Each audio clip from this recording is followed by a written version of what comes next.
Alhamdulillahirabbil alamin. Kaum muslimin rahimakumullah. Tema ceramah awak adat basandi sarak basandi kitabullah. Mula kaji jo tanyo kelebihan Minangkabau. Kok menarik bana membahas hubungan Islam dan Minangkabau. Ada beberapa alasan yang menjadikan Minangkabau, hubungan antara Minangkabau dan Islam pun jadi menarik. Yang pertama, orang Minang dikenal sebagai orang yang taat, memegang teguh ajaran agama Islam. Yang kedua, ulama-ulama Gadang banyak lahir dari Minangkabau. Dan ketiga, tokoh-tokoh bangsa, orang-orang santiang, orang-orang dareh banyak lahir di ranah Mundokan dua. Wak cuba urai cie-cie. Yang pertama, orang Minang dikenal taat. Dan awak mencelek dan tundak di kampung awak surang.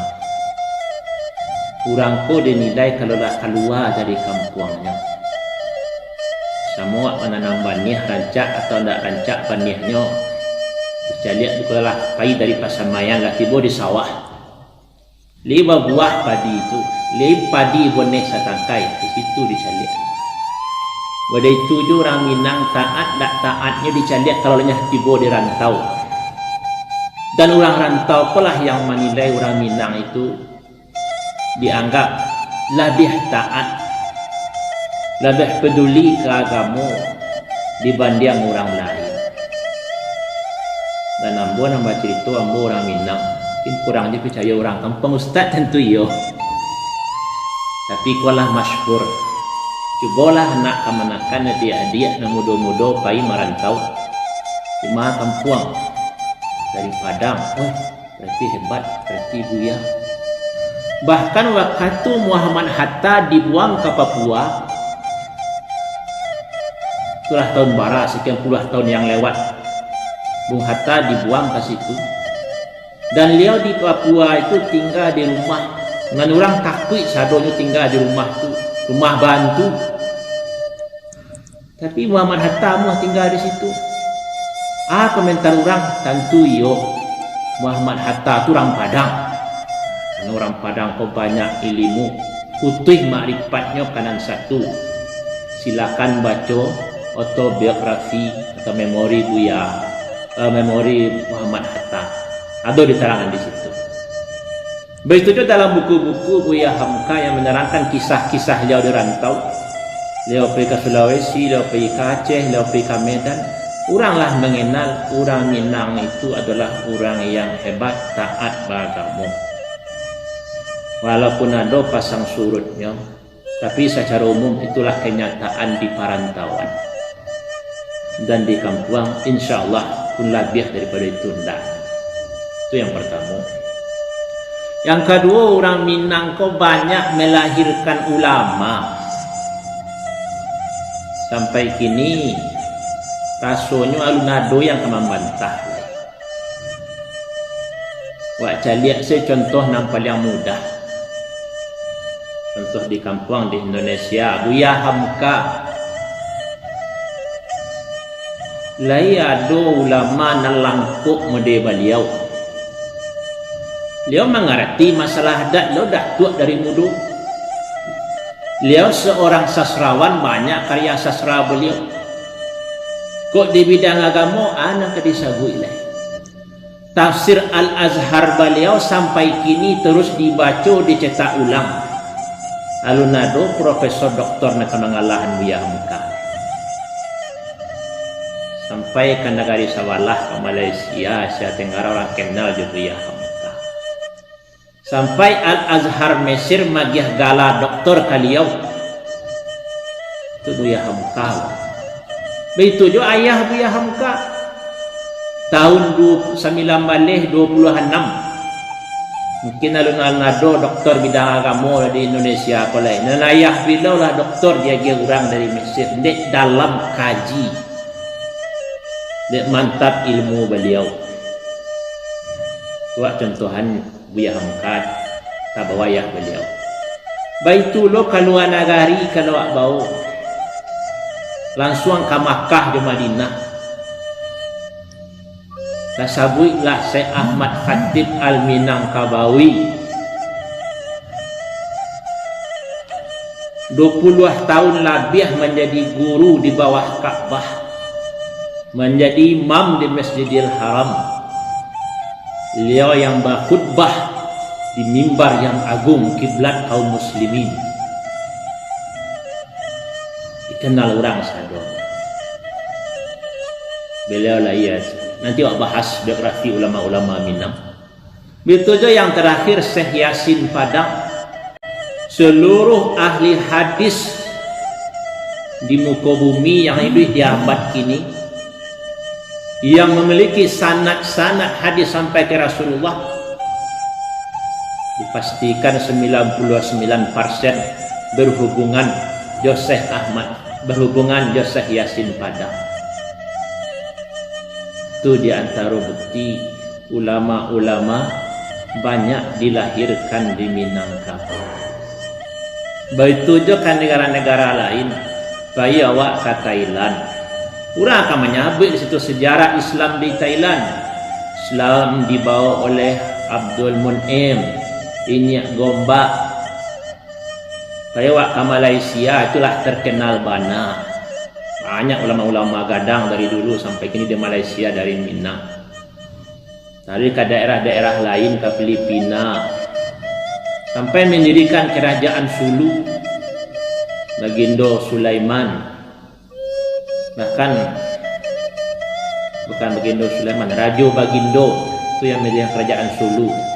Kalau Rajo Sulaiman itu di Manila. Jadi ulama gadang. Sampai ke Sulawesi. Yang membawa Islam itu adalah ulama-ulama dari Minang. Yang ketiga, Minangkabau itu banyak melahirkan tokoh-tokoh yang tidak saja ulama-ulama gadang, tapi tokoh-tokoh kemerdekaan, cendekiawan, ahli-ahli banyak lahir dari Minang. Kalau disebut masuk kemerdekaan, Muhammad Yamin orang Minang tuna merancang Pancasila. Dun sana kanduang beliau Adi Negoro itu perintis jurnalistik, wartawan-wartawan, media-media. Kemudian Sultan Syahrir dia dianggap sosialis.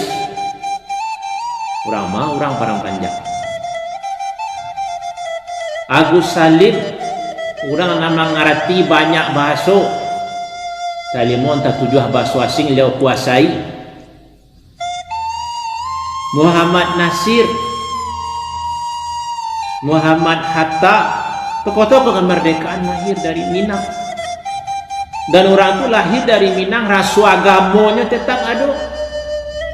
Tak hilang begitu saja. Wah, contohan Muhammad Hatta. Dalam biografi beliau disebutkan dia bisa lo khutbah Jumat bantu Ustaz Zulhamdi khutbah. Karena beliau tu hasil didikan surau. Surau beliau di pasar bawah, surau Nyak Jambe. Nyak Jambe ko 9 tahun mengaji di Makkah. Syekh Ahmad Khatib. Silakan baca biografi Muhammad Hatta. Akan disebutkan beliau bisa khutbah Jumat. Memiliki rasa agama dan tinggi. Walaupun bila sekolah di Belanda, kok ciri khas tokoh-tokoh dari Minang. Kemudian Muhammad Nasir Masumi itu tidak diragukan. Beliau itu seorang ulama tamat dari Adabiah Padang. Siapa nama membuat Adabiah? Dr. Abdullah Ahmad, alumni Makkah, murid Syekh Ahmad Khatib. Dr. Abdullah Ahmad samo ayah Buya Hamka dapat gelar doktor penghormatan dari Azhar Mesir tahun 26. maka tu jadi gampo di Padang Panjang. Dan Adabiah itulah sekolah punya pribumi di Indonesia yang pertama sekali. Kalau nado sekolah pakai meja ada kursi lain di pribumi, di Padang lah pertama dibuat oleh Dr. Abdullah Ahmad. Di situlah Muhammad Nasir mulai mencari ilmu. Bahkan kalau cari Tan Malaka, walaupun banyak perdebatan tentang perjalanan Tan Malaka, tapi beliau itu adalah alumni surau Pandam Gadang Suliki Payakumbuh. Bahkan ada yang menyampaikan beliau itu banyak hafal Al-Quran. Tapi Allahu a'lam, awak dari duit dimasuk beliau dan tidak selalu bertanya beliau sebenarnya pandangan beliau, dan awak tidak lo ahli di bidang politik. Tapi yang ingin awak sampaikan, banyak tokoh dan santiang-santiang dan hebat-hebat lahir di Minangkabau, sehingga Minangkabau itu terkenal. Pak tambahkan cik naik, mangko Islamnya Minangkabau kok menjadi menarik. Tadilah do tigo. Nan kampe orang di Minangkabau kolah punya landasan hidup, falsafah hidup, adat basandi sarak basandi kitabullah. Orang Minang itulah menerima bule-bule dak setengah hati, lah menerima ajaran Islam secara utuh. Syarat mengatur adat memakai, adat nan kawi syarat nan lazim. Banyak pituah-pituah lain yang insya Allah nanti akan awak uraikan. Sehingga Islam lah jadi landasan mana di alam Minangkabau, dan lah masuk ke sistem banagari orang Minangkabau tempo dulu.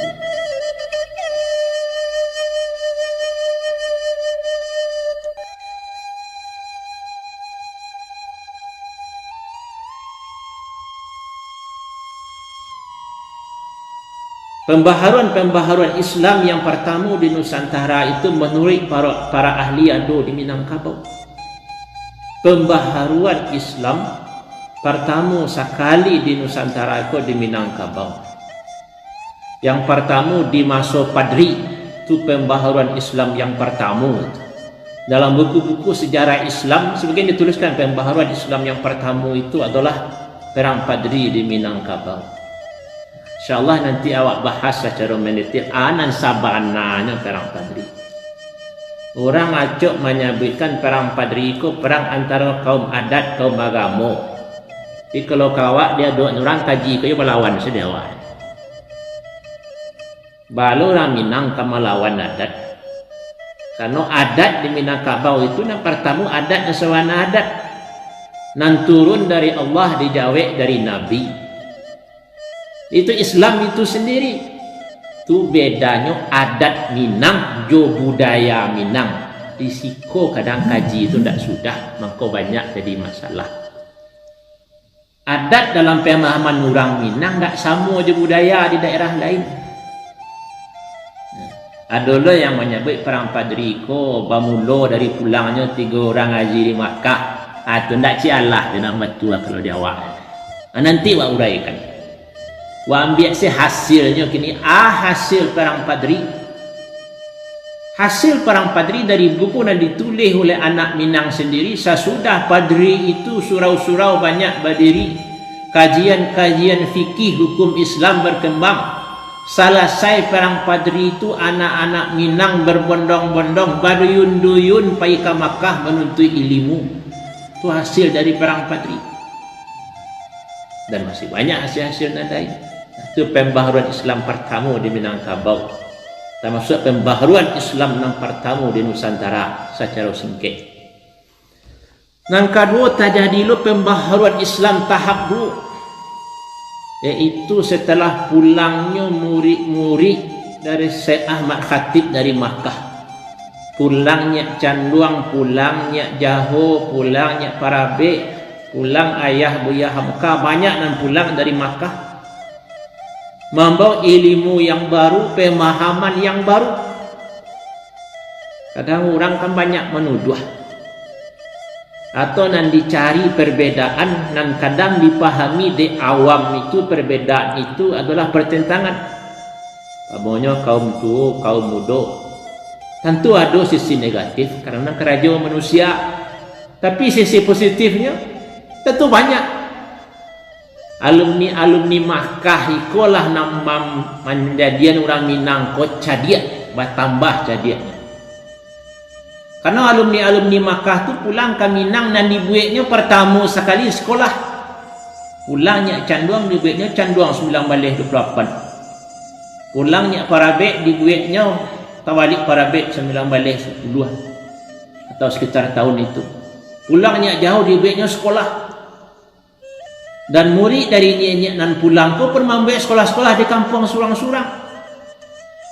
Sehingga tahun 1930-an sekolah-sekolah di Minangkabau kolah sampai 1.150.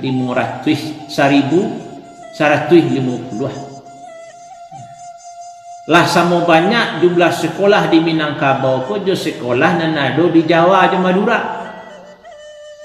Dan dari sekolah-sekolah nan dibuat ulama ikolah lahir tokoh-tokoh orang-orang santiang, orang-orang hebat. Orang kolah banyak bakarajo bau sau agar Indonesia merdeka, masyarakat ko bertambah cadia. Lah sudahnya mengaji sekolah di kampungnya upai merantau. Ke Riau, ke Jambi, sampai ke Jawa, sampai ke Sulawesi, dibuat sekolah di situ jadi guru di situ. Sampai ke Malaysia. Makanya sekolah-sekolah di Minang sebelum kemerdekaan itu orang-orang dari Thailand, dari Malaysia datang waraja kemari. Sampai ada orang nama buat pesantren terkenal Gontor itu sekolahnya di Padang Panjang dulu. Tentang awal Islam di Minangkabau. Sejarah berasal dari bahasa Arab syajarah, artinya pohon. Ya, seperti pohon ada baurek, babatang, barantiang, badahan, badaun, babuah. Seperti itulah ilmu sejarah. Ada perjalanan yang harus diikuti. Ada hasil yang akan diambil. Begitu juga dengan sejarah Islam di Minangkabau. Hal yang perlu sama pahami, penulisan sejarah Minang dibanding daerah-daerah lain agak terlambat. Barangkali orang pertama dari orang Minang sendiri yang menulis tentang sejarah Minang di masa Padri, yaitu Fakih Sagir, dan catatan-catatan yang ditulis oleh orang-orang Belanda atau orang-orang hasil pendidikan Belanda dari tahun 1800-an sampai kini. Di situ sejarah Minang kok mulai agak tarang. Dan sejarah yang banyak berkembang di tengah masyarakat adalah sejarah berdasarkan tambo. Tambo kalau dicari dalam kamus besar bahasa Indonesia, tambo ko hampir sama je dongeng.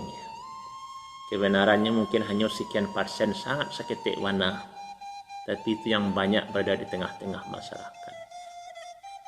Bahkan mulai dari asa nama Minangkabau yang terkenal tuh, Minangkabau berasal dari adu kabau di Batu Sangka. Taruh kabau, orang Minang juga kabau dari Jawa, dan mananglah kabau Minang. Padahal kabau Minang kok kabau ketek, sedia ngarik menyusu, diadu juga kabau gadang. Dan taruh ceritanya. Tapi awak tidak bisa mengingkari cerita adu kabau ko tanya tu adolo di Aceh, adolo di Vietnam, dan adolo barangkali di negara-negara lain. Sulit awak pastikan. Tapi itulah tambu sejarah negari awak. Dan di sana awak baca cerita tentang awal Islam di Minangkabau pun seperti itu. Kalau dalam catatan tambu ada dua catatan. Yang pertama, dalam Tambo Silek diceritakan guru Silek yang pertama adalah Sultan Aminullah yang diperkirakan hidup tahun 1109 Baleh. Dan disebutkan juga salah satu pendekar Silek adalah Anjang Muallim.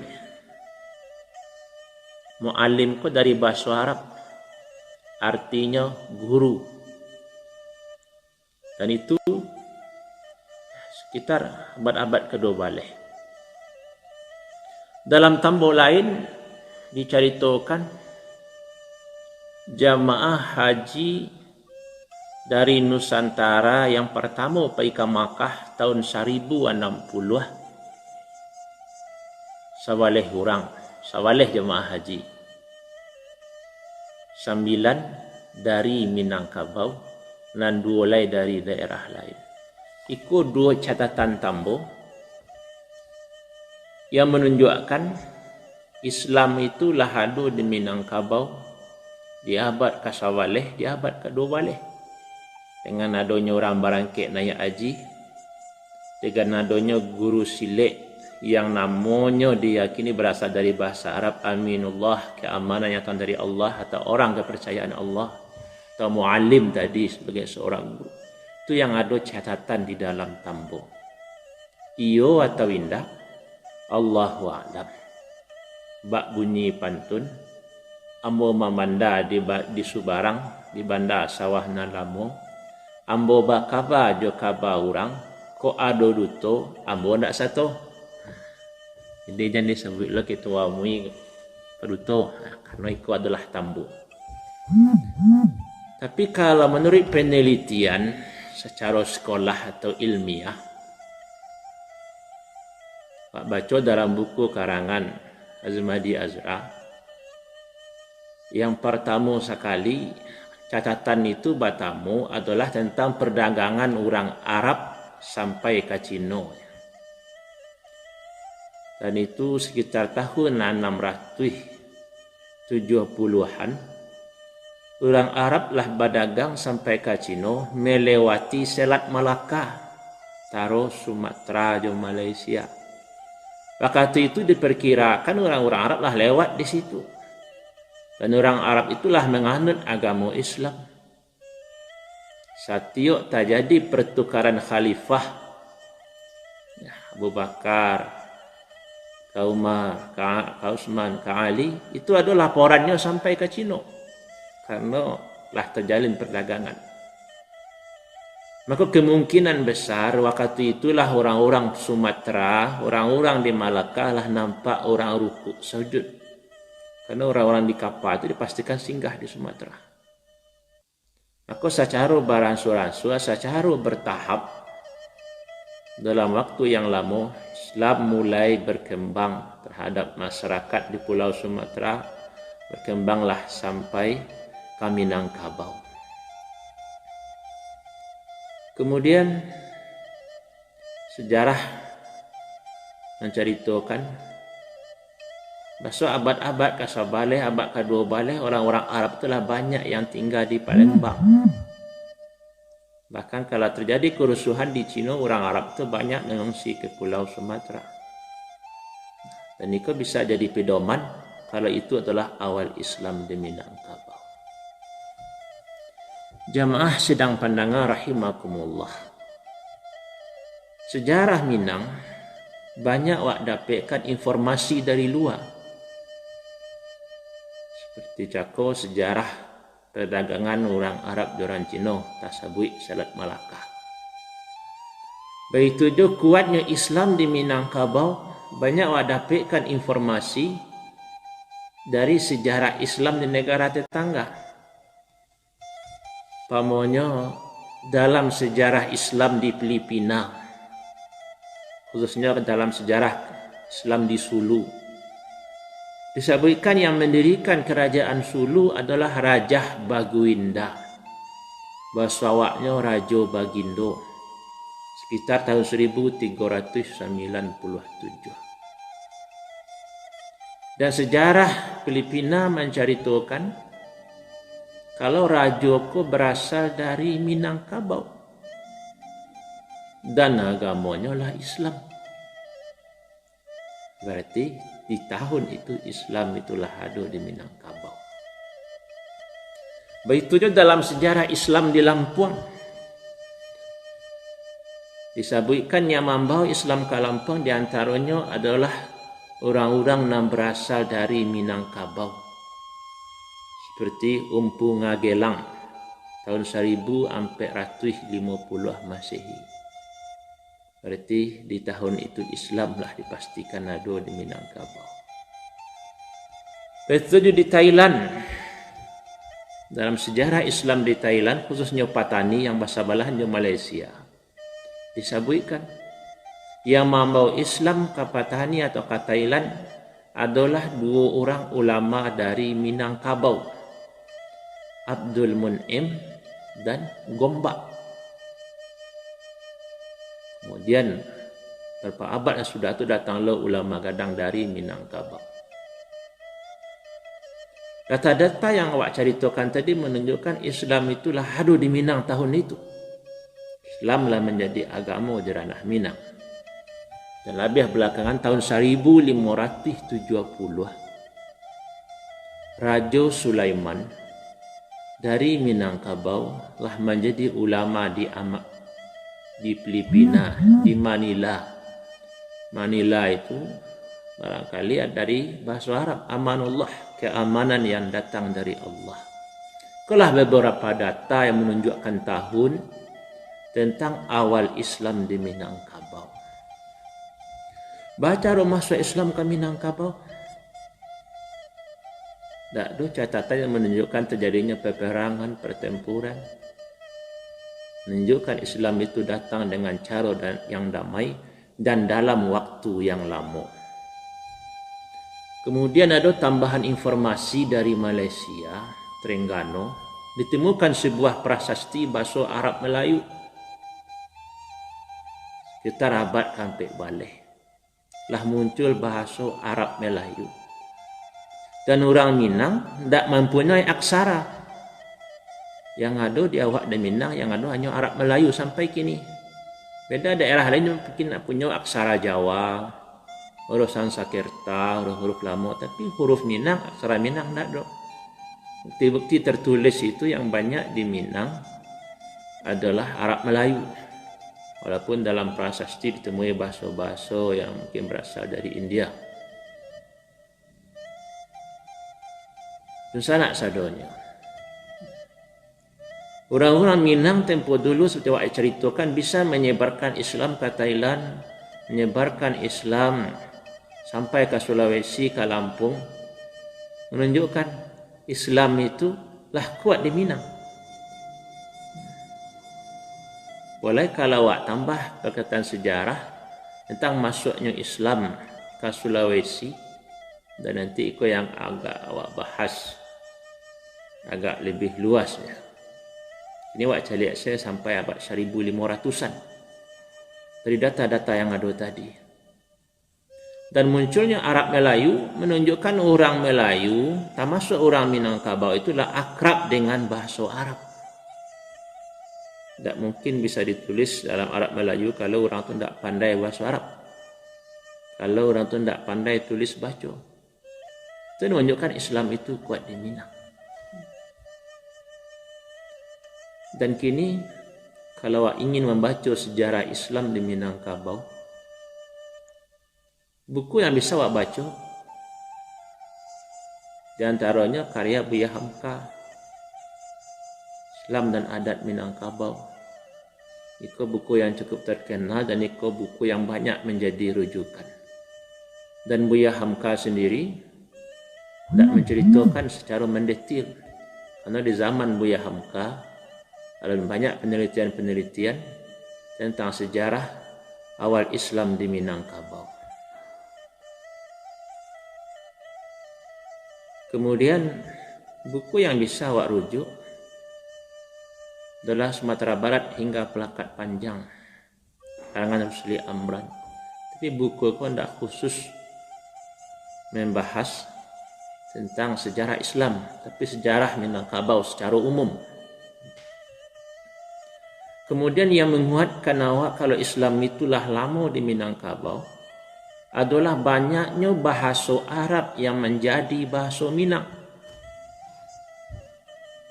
Ada yang menyebutkan bahasa Arab itu yang dialihkan menjadi bahasa Indonesia 2000-an. Tapi kalau awak cari bahasa Minang lebih dari itu. Awak cari bahasa-bahasa lama orang tua-tua itu banyak yang berasal dari bahasa Arab. Lai paham itulah dari bahasa Arab. Makna itulah dari bahasa Arab. Bahkan di sebagian daerah sampai kan nama-nama benda itu diambil dari bahasa Arab. Pisau, sakin, sikin itu berasal dari bahasa Arab. Tartib, majelis banyak yang menjadi bahasa Minang. Dan perlu sama-sama awak ketahui, hilangnya bahasa-bahasa Minang Lamo, bahasa Minang Lamo itu akan kehilangan kosakata Arab di Minangkabau. Jadi bahasa-bahasa klasik, buku-buku Arab Melayu kalau awak baca, itu banyak memasukkan bahasa-bahasa kata-kata dari Arab. Nah, kini awak kalau banyak menggunakan bahasa Indonesia Raya, bahasa Minang modern. Bapi apa japi itu dari bahasa Arab, fi'il, tingkah laku. Itu tidak masuk dalam bahasa Indonesia. Kalau baca buku-buku lama karangan Nur Sultan Iskandar atau baca buku Siti Nurbaya, itu akan menemukan kosa-kata Arab yang sangat banyak. Seperti hatta, dan dalam bahasa Arab artinya sampai, hingga. Itu dalam buku-buku lama karangan Buya Hamka itu ditemukan kosakata Arab yang sangat banyak. Banyaknya kosakata Arab di Minangkabau menunjukkan akrabnya orang-orang di Minangkabau dengan bahasa Arab. Dan ahli-ahli bahasa Indonesia menyebutkan tibanya bahasa Arab ke Nusantara itu seiring dengan datangnya Islam. Di Pagaruyang awak kenal ada Raja Adat, ada Raja Ibadat, ada Raja Alam. Ketiga-tiganya berasal dari bahasa Arab. Raja Alam ya dari alam yang artinya memang alam. Raja Adat dari adah. Adah itu kebiasaan dari bahasa Arab. Apalagi Raja Ibadat berasal dari ibadah. Ibadah, beribadah kepada Allah.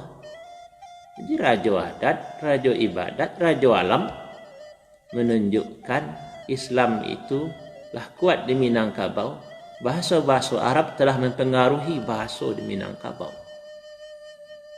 Dan dalam sejarah Pagaruyang disebutkan raja yang pertama sekali masuk Islam adalah Raja Alif sekitar tahun 1400-an.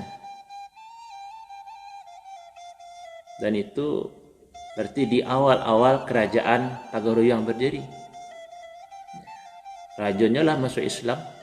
Diperkirakan masyarakat sebelum Aditya Warman mendirikan Pagaruyang pun lah Islam. Dan kemudian rajanya pun menganut agama Islam. Tentu masuk Islam ke daerah-daerah di Minangkabau itu tidak serentak. Ada yang capek masuk Islam, ada yang terlambat. Tapi catatan pasti itu sulit awak temukan. Ada ungkapan yang ngacok disabut-sabut. Ada menurun, syarak mendaki. Ada yang memahami syarak mendaki artinya dakwah Syekh Burhanuddin dari Pariaman, dari daerah pantai Kadare. Sedangkan adat itu bamulo dari Pagaruyang menurun. Tapi kok agak lama.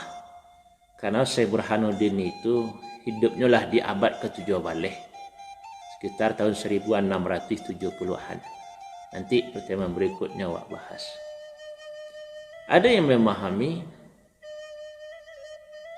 syarak mendaki adat menurun itu bukan ke Pariaman, tapi ke Kampar Riau. Karena di situ adalah Syekh Burhanuddin, ada makam sampai kini yang diyakini lah cukup lama namanya Burhanuddin juga.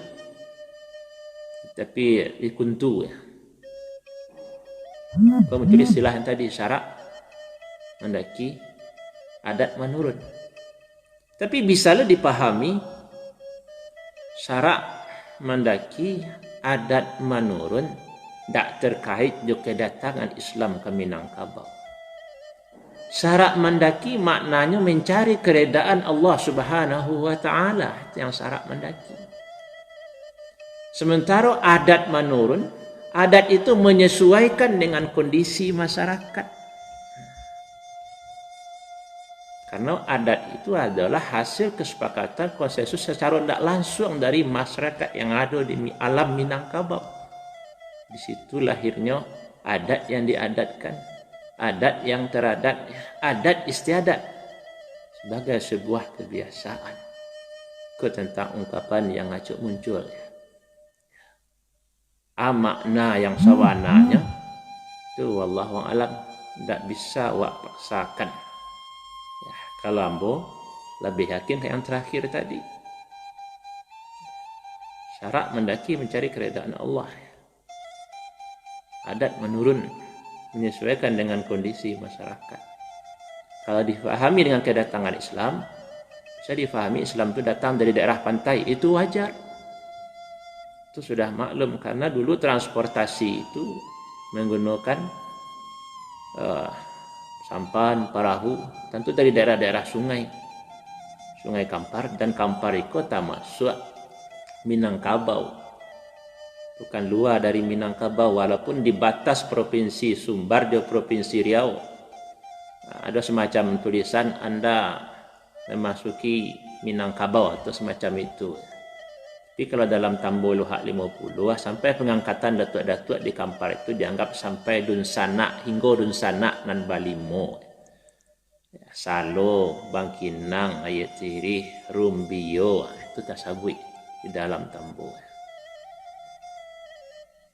Hadirin rahimakumullah. Kesimpulan yang bisa wa ambil tentang awal Islam di Minangkabau.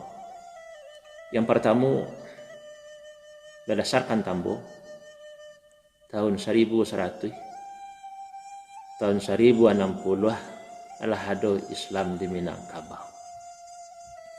Kemudian kedua, berdasarkan catatan-catatan ilmiah istilah orang kini, tahun 670-an orang Arab lah lalu lalang di Selat Malaka. Nah, disitulah awal orang-orang Minangkabau, orang-orang di Sumatera mengenal agama Islam. Kemudian tahun-tahun 1300-an, 1400-an, orang-orang Minang yang menganut agama Islam telah menyampaikan Islam ke daerah-daerah lain, sampai ke Filipina, sampai ke Malaysia, sampai ke Thailand, sampai ke Lampung, dalam mengislamkan daerah-daerah di Nusantara. Termasuk salah satu menantu Sunan Bonang itu adalah Sultan Minangkabau, berasal dari Minangkabau. Itu dalam membahas sejarah Islam yang dibawa oleh Wali Songo Sunan Bonang, membawa Islam ke Jawa. Menantunya ternyata orang Minang yang telah menganut agama Islam. Kemudian yang bisa jadi pedoman awal Islam di Minangkabau adalah bahasa Minang itu sendiri yang banyak berasal dari bahasa Arab. Catatan-catatan tentang Minang seadanya ditulis dalam bahasa Arab. Ribuan kosakata Arab menjadi bahasa orang Minang sehari-hari sampai kini, tapi lah beransur hilang. Kemudian yang perlu pahami, catatan tentang masuknya Islam ke Minangkabau sangat sedikit. Baru mulai ditulis tahun-tahun 1800-an. Yang awak ceritakan tadi lebih banyak sampai tahun 1600. Dan besok insya-Allah akan awak bahas sejarah Islam di Minangkabau menjelang Perang Padri dari tahun 1600-an sampai 1800. Itu yang Kak awak bahas besok. Tuak sore kini wak cukupkan sampai di siko sebagai awal mukadimah tentang awal Islam di alam Minangkabau. Salingka Gunung Marapi, saedaran Singgalang di Gunung Sago. Dalam luhak nan tigo, luhak nan tuo tanah data, luhak nan tengah, luhak agam, dan luhak nan bunsu, luhak nan 50. Teruskan sampai di siko. InsyaAllah besok awak lanjutkan. Sama-sama awak ambil manfaatnya. Semoga diberkahi oleh Allah Subhanahu wa ta'ala. Billahi taufiq wa hidayah. Assalamualaikum warahmatullahi wabarakatuh.